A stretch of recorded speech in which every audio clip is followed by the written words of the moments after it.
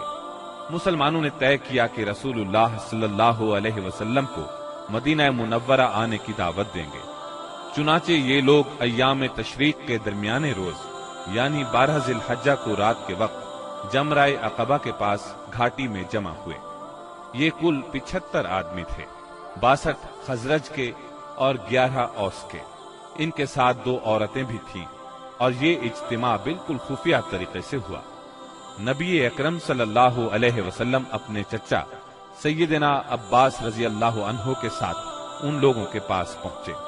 سیدنا عباس رضی اللہ عنہ ابھی تک مسلمان نہیں ہوئے تھے، لیکن اپنے بھتیجے کے معاملے میں اطمینان چاہتے تھے، اس لیے سب سے پہلے انہوں نے ہی بات کی۔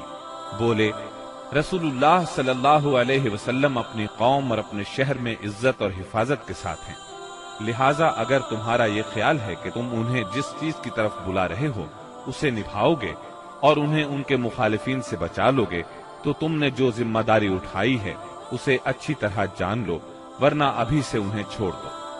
ان کے جواب میں اہل یثرب کے ترجمان سیدنا برا بن معرور رضی اللہ عنہ نے کہا، ہم رسول اللہ صلی اللہ علیہ وسلم سے سچے دل سے وفاداری کا ارادہ رکھتے ہیں، اپنی جانیں ان پر نچھاور کر دیں گے، لہٰذا اے اللہ کے رسول آپ بات کیجئے اور اپنے رب کے لیے اور اپنے لیے جو عہد و پیمان پسند ہو لے لیجئے۔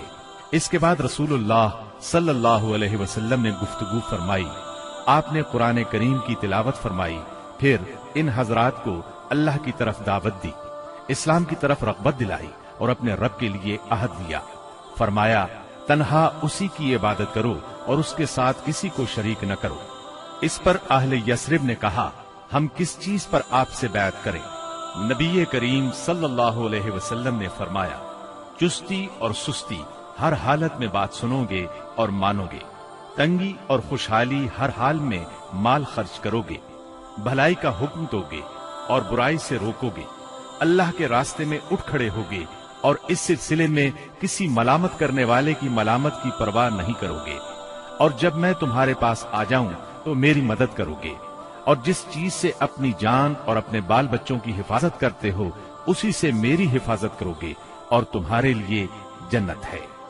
سیدنا عبادہ رضی اللہ عنہ فرماتے ہیں کہ ہم نے آپ سے اس بات پر بھی بیعت کی کہ حکومت کے بارے میں اہل حکومت سے جھگڑا نہیں کریں گے۔ اس پر سیدنا برا بن معرور رضی اللہ عنہ نے آپ کا ہاتھ پکڑا اور عرض کیا، ہاں، اس ذات کی قسم جس نے آپ کو حق کے ساتھ بھیجا ہے، ہم یقیناً اس چیز سے آپ کی حفاظت کریں گے جس سے اپنے بال بچوں کی حفاظت کرتے ہیں، لہٰذا آپ ہم سے بیعت لیجئے۔ اتنے میں سیدنا ابو الحسن بن تیہان رضی اللہ عنہ نے بات کاٹتے ہوئے کہا، اے اللہ کے رسول، ہمارے اور کچھ لوگوں کے درمیان عہد و پیمان کی رسیاں ہیں، اور اب ہم ان رسیوں کو کاٹنے والے ہیں، تو کہیں ایسا نہ ہو کہ ہم تو یہ رسیاں کاٹ ڈالیں، ادھر اللہ آپ کو غلبہ عطا کر دے تو آپ ہمیں چھوڑ کر اپنی قوم میں آ جائیں۔ یہ سن کر آپ مسکرائے، پھر فرمایا، نہیں، بلکہ آپ لوگوں کا خون میرا خون اور آپ لوگوں کی بربادی میری بربادی ہے۔ میں آپ لوگوں سے ہوں اور آپ لوگ مجھ سے ہیں۔ جس سے آپ جنگ کریں گے میں بھی اس سے جنگ کروں گا، جس سے آپ صلح کریں گے میں بھی اس سے صلح کروں گا۔ ابھی آپ نے یہ الفاظ فرمائے ہی تھے کہ ٹھیک اسی وقت سیدنا عباس بن عبادہ بن نزلہ رضی اللہ عنہ آگے بڑھے اور بولے، آپ لوگ جانتے ہیں کہ ان سے کس بات پر بیعت کر رہے ہیں؟ ان سے سرخ و سیاہ یعنی سارے انسانوں سے جنگ پر بیعت کر رہے ہیں۔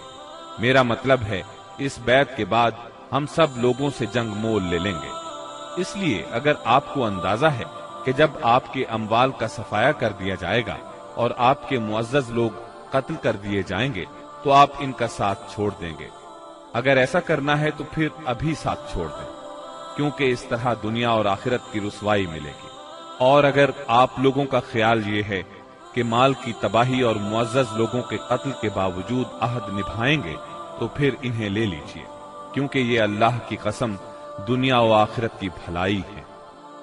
تب ان لوگوں نے کہا، ہم انہیں اپنے مالوں کی تباہی اور معزز لوگوں کے قتل کے خطرے کے باوجود ساتھ لیتے ہیں۔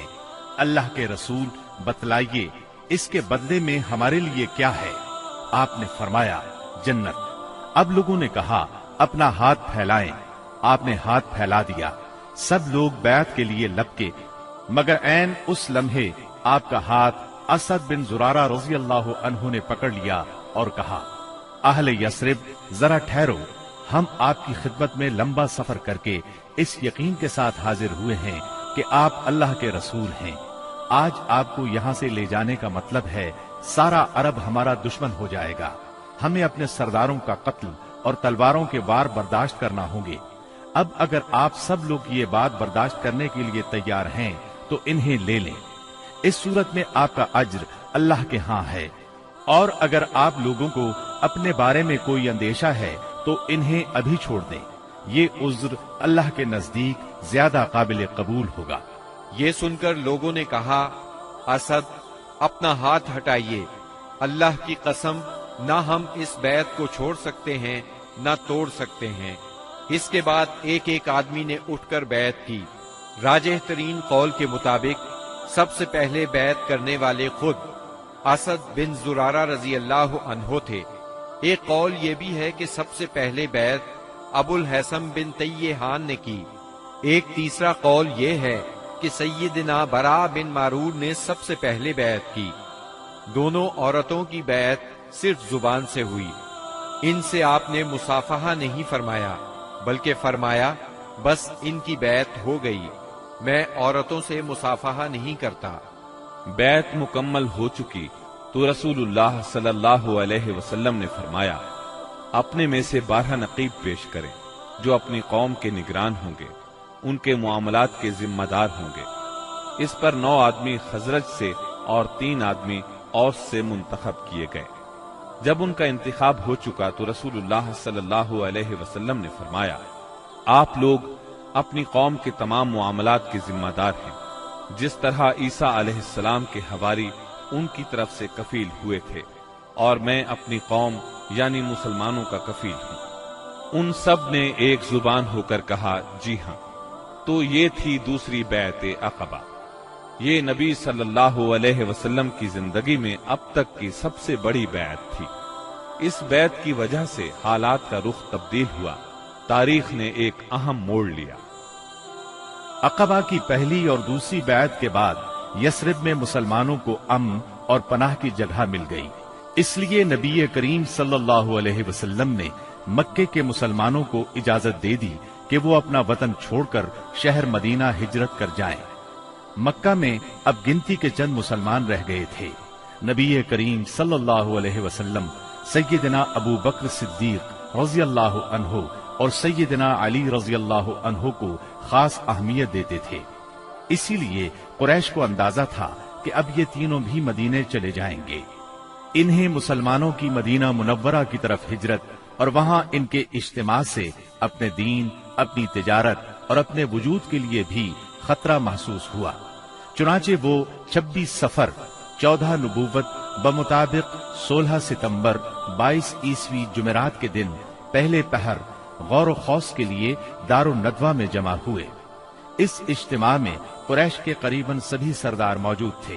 ابلیس بھی نجد کے ایک شیخ جلیل کی صورت میں اجازت لے کر ان میں شریک ہوا۔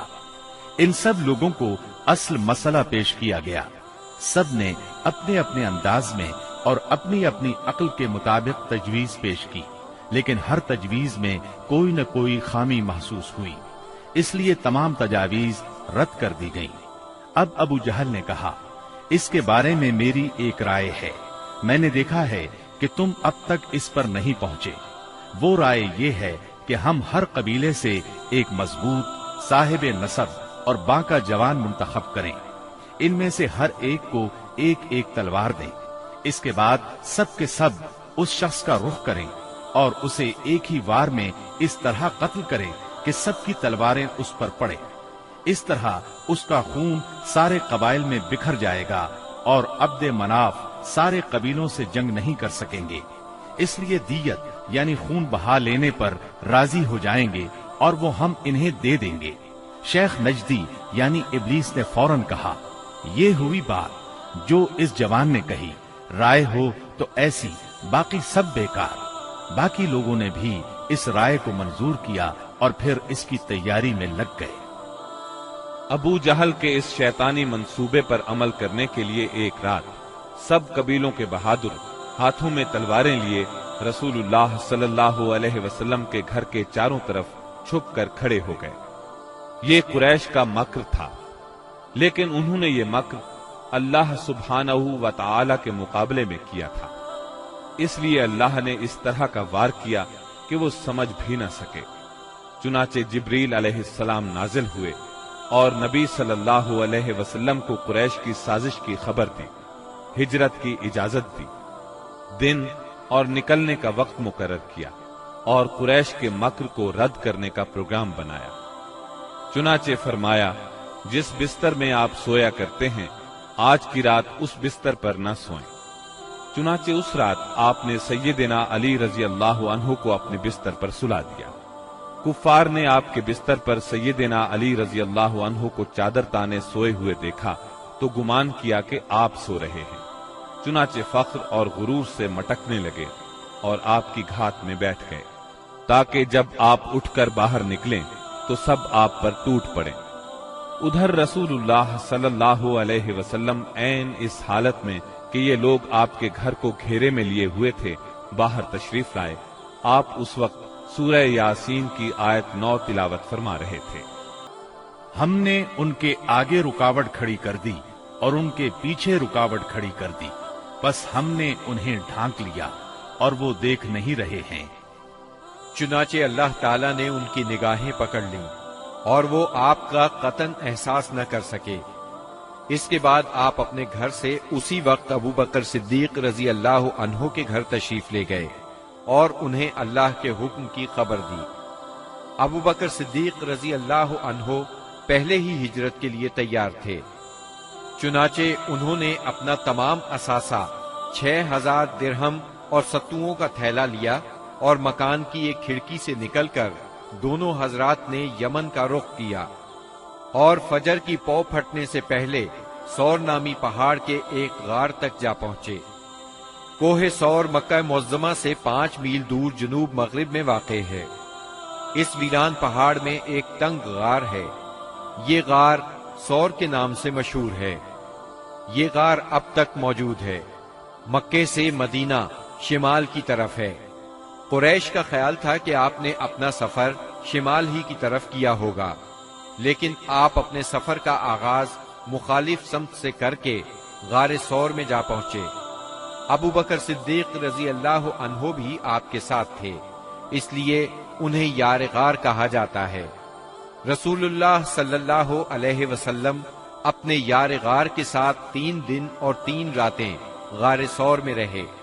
رات کی تاریکی میں سیدنا ابو بکر صدیق رضی اللہ عنہ کے فرزند سیدنا عبداللہ بن ابی بکر رضی اللہ عنہ دشمنوں کی سرگرمیوں کی اطلاعات پہنچاتے رہے۔ ادھر سیدنا ابو بکر صدیق رضی اللہ عنہ کے غلام عامر بن فہیرہ بکریاں چراتے رہتے، اور جب رات کا ایک حصہ گزر جاتا تو ان بکریوں کو لے کر ان کے پاس پہنچ جاتے۔ اس طرح دونوں حضرات دودھ نوش فرما لیتے۔ پھر صبح سویرے ہی عامر بن فہیرہ بکریاں ہانک کر چل دیتے، اور وہ بکریوں کو عبداللہ بن ابی بکر رضی اللہ عنہ کے قدموں کے نشانات پر سے لے جاتے تاکہ وہ نشانات مٹ جائیں۔ باقی رہے قریش تو ان کے جوان رسول اللہ صلی اللہ علیہ وسلم کے اٹھنے کے انتظار میں گھر کو گھیرے بیٹھے رہے، یہاں تک کہ صبح ہو گئی۔ صبح ہونے پر جب سیدنا علی رضی اللہ عنہ آپ کے بستر سے اٹھے تو قریش کے ہوش اڑ گئے۔ انہوں نے سیدنا علی رضی اللہ عنہ سے آپ کے بارے میں پوچھا تو انہوں نے جواب دیا، مجھے علم نہیں۔ اس پر انہوں نے سیدنا علی رضی اللہ عنہ کو مارا اور گھسیٹ کر خانہ کعبہ تک لے گئے۔ کچھ دیر قید رکھا، پھر جب محسوس کیا کہ انہیں قید میں رکھنے کا کوئی فائدہ نہیں تو چھوڑ دیا۔ اس کے بعد یہ لوگ سیدنا صدیق اکبر رضی اللہ عنہ کے گھر آئے۔ ان کی صاحبزادی سیدہ اسماء رضی اللہ عنہا سے ان کے بارے میں پوچھا۔ انہوں نے فرمایا، مجھے معلوم نہیں۔ اس پر خبیث ابو جہل نے ان کے رخسار پر اس زور کا تماچا مارا کہ کان کی بالی گر گئی۔ پھر انہوں نے ہر طرف آپ کی تلاش شروع کر دی اور یہ اعلان بھی کیا، جو کوئی ان دونوں کو زندہ یا مردہ حاضر کرے اسے ہر ایک کے بدلے 100 اونٹ انعام میں دیے جائیں گے۔ اس طرح بہت سے لوگ انعام کے لالچ میں نکل کھڑے ہوئے۔ کچھ تلاش کرنے والے غار ثور تک بھی جا پہنچے۔ وہ غار کے اس قدر نزدیک پہنچ گئے کہ اگر جھک کر نیچے دیکھ لیتے تو انہیں دیکھ لیتے۔ یہ صورتحال دیکھ کر سیدنا ابو بکر صدیق رضی اللہ عنہ فکر مند ہوئے۔ آپ صلی اللہ علیہ وسلم نے انہیں غمزدہ دیکھ کر فرمایا، ابو بکر، ایسے 2 آدمیوں کے بارے میں کیا خیال ہے جن کا تیسرا اللہ ہو؟ غم نہ کرو، یقیناً اللہ ہمارے ساتھ ہے۔ اس واقعے کا ذکر سورہ توبہ کی آیت 40 میں آیا ہے۔ اگر تم اس کی مدد نہ کرو گے تو اس کی اللہ نے مدد کی ہے، جس وقت انہیں کافروں نے نکالا تھا کہ وہ 2 میں سے دوسرا تھا، جبکہ وہ دونوں غار میں تھے۔ جب وہ اپنے ساتھی سے کہہ رہے تھے کہ تو غم نہ کر، اللہ ہمارے ساتھ ہے، پھر اللہ نے اپنی طرف سے تسکین نازل فرما کر ان لشکروں سے اس کی مدد کی جنہیں تم نے دیکھا ہی نہیں۔ اس نے کافروں کی بات کو پست کر دیا، اور بات تو اللہ ہی کی بلند ہے، اور اللہ زبردست حکمت والا ہے۔ پیر کی رات ربیع الاول یکم ہجری کو نبی کریم صلی اللہ علیہ وسلم غار ثور سے باہر تشریف لائے۔ آپ نے ایک شخص عبداللہ بن عریقت کو اجرت پر رہنمائی کے لیے مقرر کر لیا تھا۔ یہ شخص اگرچہ قریش کے دین پر تھا، لیکن اس پر آپ کو اعتماد تھا۔ وہ وعدے کے مطابق 2 سواریاں لیے جبل ثور کے دامن میں آ گیا، اور رسول اللہ صلی اللہ علیہ وسلم اور سیدنا ابو بکر صدیق رضی اللہ عنہ نے کوچ کیا۔ ان کے ساتھ عامر بن فہیرہ بھی تھے۔ عبداللہ بن عریقت آپ کو لیے پہلے جنوب کی جانب یمن کے رخ پر دور تک چلا، پھر مغرب کی طرف مڑا اور ساحل سمندر کا رخ کیا۔ ساحل کے قریب پہنچ کر وہ شمال کی طرف مڑ گیا اور ایک ایسے راستے پر چلا کہ اس پر کوئی مشکل ہی سفر کرتا تھا۔ دوسرے دن یہ مختصر سا قافلہ ایک خیمے کے پاس پہنچا۔ یہ خیمہ قدید کے اطراف میں مشلل کے علاقے میں تھا۔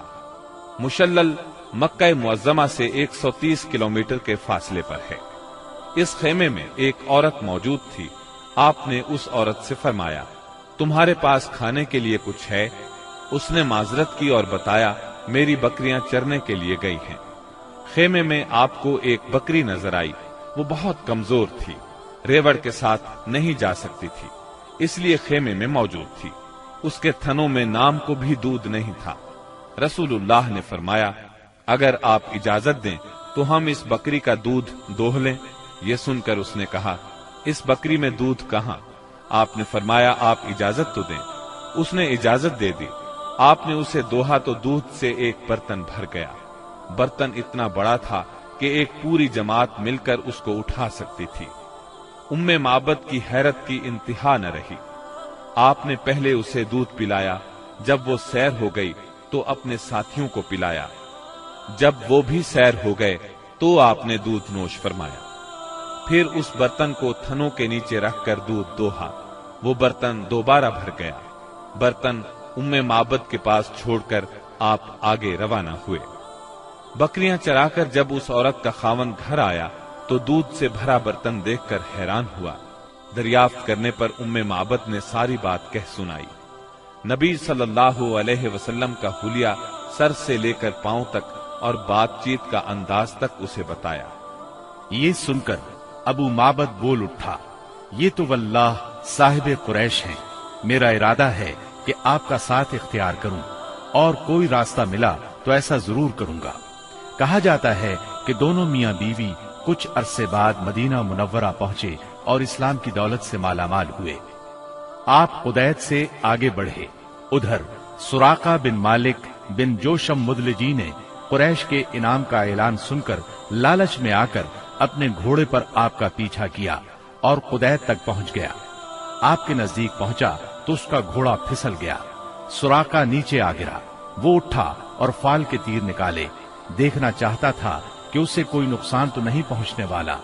تیر وہ نکلا جو ناپسندیدہ تھا، لیکن اس نے بری فال کی پرواہ نہ کی۔ پھر سوار ہو کر آگے بڑھا۔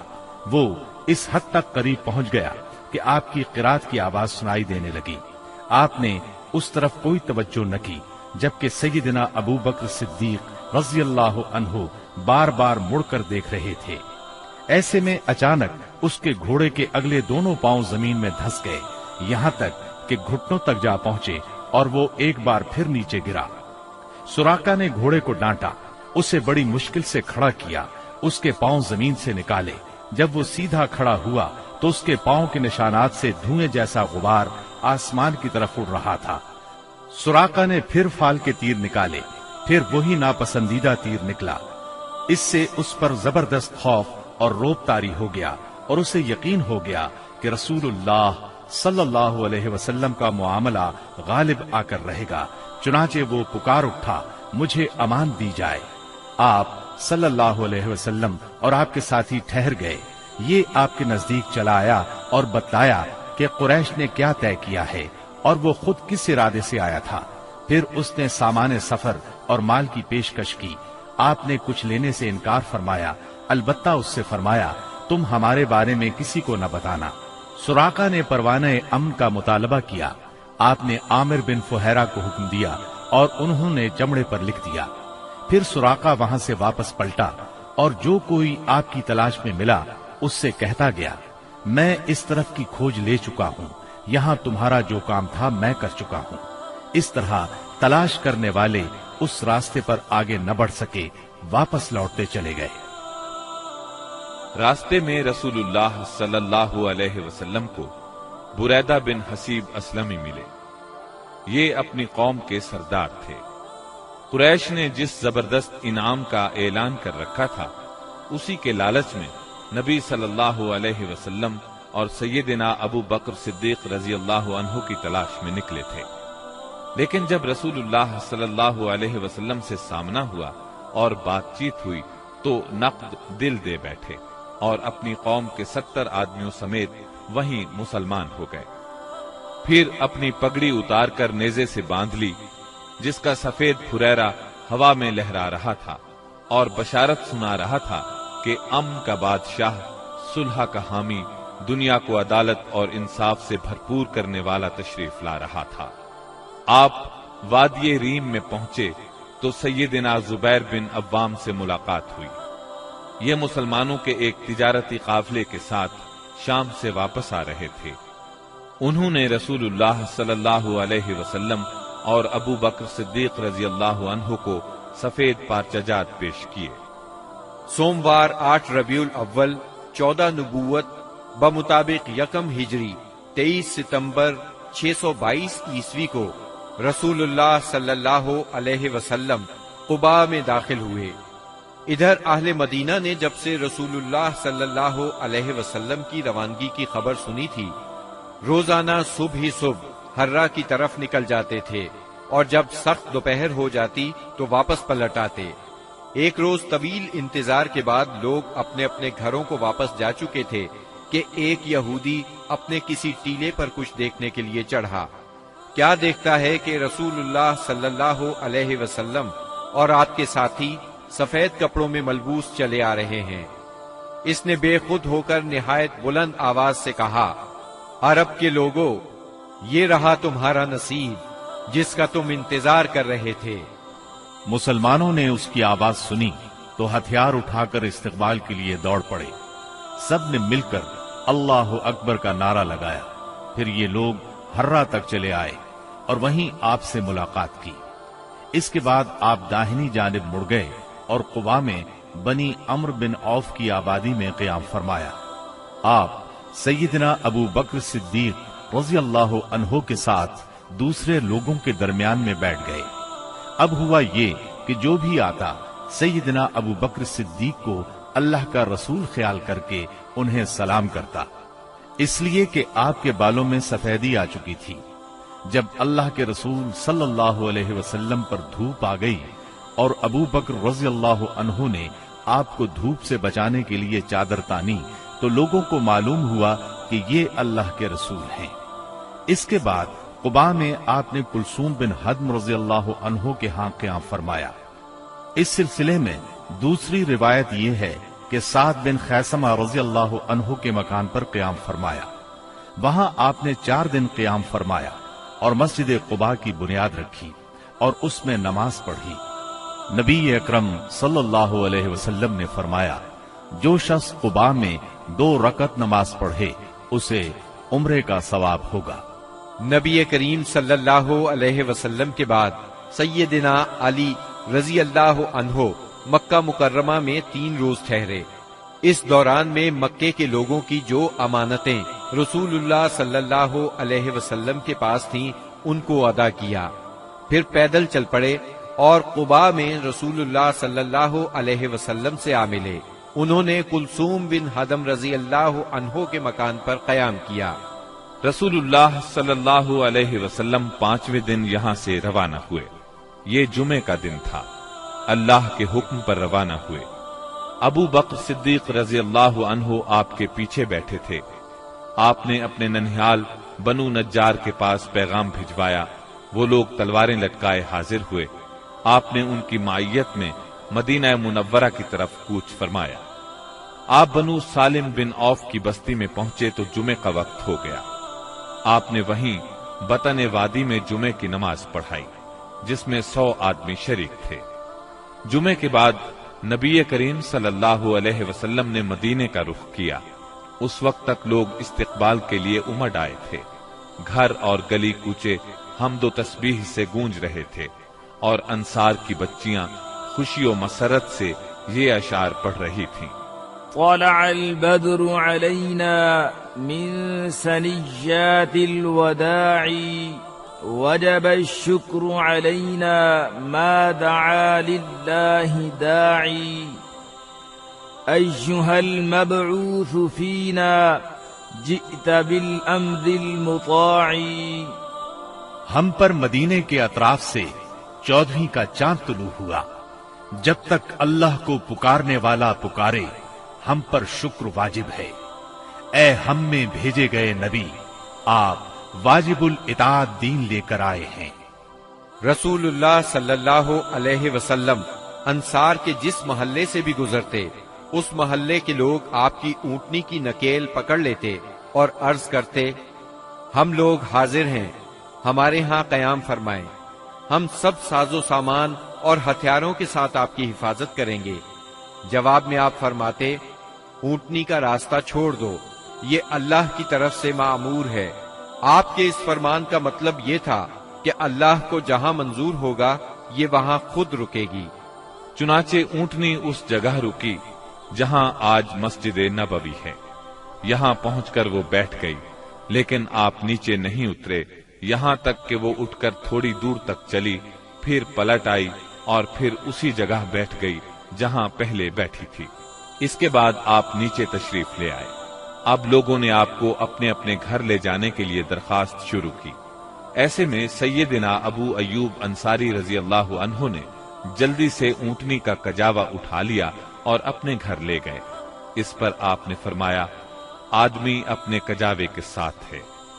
ادھر سیدنا اسعد بن زرارہ رضی اللہ عنہ نے آ کر اونٹنی کی نکیل پکڑ لی، چنانچہ یہ اونٹنی انہی کے پاس رہی۔ صحیح بخاری میں سیدنا انس رضی اللہ عنہ سے روایت ہے کہ نبی صلی اللہ علیہ وسلم نے فرمایا، یہاں سے ہمارے کس آدمی کا گھر زیادہ قریب ہے؟ سیدنا ابو ایوب انصاری رضی اللہ عنہ فوراً بول اٹھے، اے اللہ کے رسول، میرا یہ دیکھیے، یہ رہا میرا مکان اور یہ رہا میرا دروازہ۔ نبی کریم صلی اللہ علیہ وسلم نے فرمایا، جاؤ اور ہمارے لیے قیلولہ کی جگہ تیار کرو۔ انہوں نے عرض کی، آپ دونوں حضرات تشریف لے چلیں، اللہ برکت دے۔ اس طرح میزبانی کا شرف سیدنا ابو ایوب انصاری رضی اللہ عنہ کے حصے میں آیا۔ جب رسول اللہ صلی اللہ علیہ وسلم مدینہ منورہ میں قیام پذیر ہو چکے تو آپ نے سیدنا زید بن حارثہ اور سیدنا ابو رافع رضی اللہ عنہما کو مکہ معظمہ بھیجا۔ وہ نبی کریم صلی اللہ علیہ وسلم کی دونوں صاحبزادیوں سیدہ ام کلثوم اور سیدہ فاطمہ، ام المومنین سیدہ سودا، ام ایمن اور سیدنا اسامہ بن زید رضی اللہ عنہ کو ساتھ لے آئے۔ ان کے ہمراہ سیدنا ابو بکر صدیق رضی اللہ عنہ کے فرزند عبد الرحمن بن ابی بکر بھی اپنے گھرانے کے افراد سیدہ ام رومان، سیدہ عائشہ اور سیدہ اسماء رضی اللہ عنہن کو لے کر مدینہ منورہ آ گئے۔ اب نبی اکرم صلی اللہ علیہ وسلم کی مدنی زندگی شروع ہوئی۔ اس دور کو 3 حصوں میں تقسیم کیا جا سکتا ہے۔ پہلا دور، اس میں فتنے بپا کیے گئے، اندر سے رکاوٹیں کھڑی کی گئیں اور باہر سے آ کر دشمنوں نے مدینہ منورہ کو صفحہ ہستی سے مٹانے کے لیے چڑھائیاں کی۔ یہ دور صلح حدیبیہ ذی قعدہ 6 ہجری پر ختم ہو جاتا ہے۔ دوسرا دور، اس میں بت پرست قیادت کے ساتھ صلح ہوئی۔ یہ دور فتح مکہ 8 ہجری پر ختم ہوتا ہے۔ اس دور میں دنیا کے بادشاہوں کو دین کی دعوت دی گئی۔ تیسرا دور، اس میں اللہ کی مخلوق دین میں فوج در فوج داخل ہوئی۔ اسی دور میں مدینہ منورہ میں مختلف قوموں اور قبیلوں کے وفود آئے۔ یہ دور نبی اکرم صلی اللہ علیہ وسلم کی حیات مبارکہ کے آخری دنوں تک ہے، یعنی ربیع الاول 11 ہجری تک۔ مدینہ منورہ پہنچنے کے بعد نبی کریم صلی اللہ علیہ وسلم نے سب سے پہلے مسجد تعمیر کرنے کا فیصلہ فرمایا۔ جس جگہ آپ کی اونٹنی بیٹھی تھی وہ جگہ بنو نجار کے 2 یتیم بچوں سہل اور سہیل کی تھی۔ آپ نے اس زمین پر مسجد بنانے کا ارادہ فرمایا۔ آپ نے بنو نجار کے لوگوں کو بلا بھیجا۔ وہ حاضر خدمت ہوئے تو آپ نے ان سے مسجد کی تعمیر کی بات کی۔ انہوں نے زمین بطور ہبہ قبول کرنے کی درخواست کی، لیکن آپ نے اس زمین کو بغیر قیمت کے لینا پسند نہ فرمایا۔ آپ نے یہ زمین قیمتاً خریدی اور بنفس نفیس مسجد کی تعمیر میں شریک ہوئے۔ اس زمین میں مشرکین کی چند قبریں اور غرقد کے چند درخت بھی تھے۔ رسول اللہ صلی اللہ علیہ وسلم نے مشرکین کی یہ قبریں اکھڑوا دیں اور کھجوروں اور درختوں کو کاٹ کر قبلے کی جانب لگا دیا۔ پھر مسجد کی تعمیر شروع ہوئی۔ آج اس مسجد کو دنیا اسلام مسجد نبوی کہتی ہے۔ نبی اکرم صلی اللہ علیہ وسلم نے مسجد کے بازو میں چند مکانات بھی تعمیر کیے جن کی دیواریں کچی اینٹوں کی تھیں۔ ان پر کھجور کے تنے رکھے گئے، پھر ان پر کھجور کی شاخیں اور پتے بچھائے گئے۔ یہ ازواج مطہرات کے حجرے تھے۔ ان حجروں کی تعمیر مکمل ہو جانے کے بعد آپ صلی اللہ علیہ وسلم سیدنا ابو ایوب انصاری رضی اللہ عنہ کے مکان سے یہاں منتقل ہوئے۔ مسجد نبوی صرف اسلامی تعلیم کی ادائیگی کے لیے نہیں تھی، بلکہ یہ ایک یونیورسٹی تھی جس میں مسلمان اسلامی تعلیم حاصل کرتے تھے۔